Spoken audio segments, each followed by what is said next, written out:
กำลังคุยเคลียร์เป็นเพราะจังหน้าบ้านตัวเมียที่ทำดู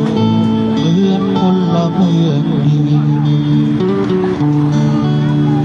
ยังไม่รู้จะได้อะไรขอบคุณครับเปลือกลำไยหรือซองบุหรี่อยากจะได้บุญยศดีๆหนูอยากจะมีน้องตุ๊กตาถ้าได้ดังฝันจะรีบเอาไปอวดดีใจลูกชายของป้าถ้าแขนได้ครบไม่มีลูกตาจะให้ลูกมาช่วยเสริมเติมแรง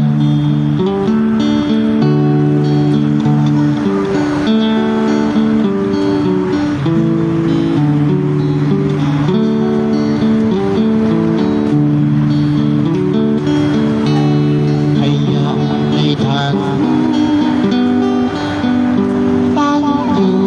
ในใจที่ใสสะอาดวาดต่อเติมเพิ่มความฝัน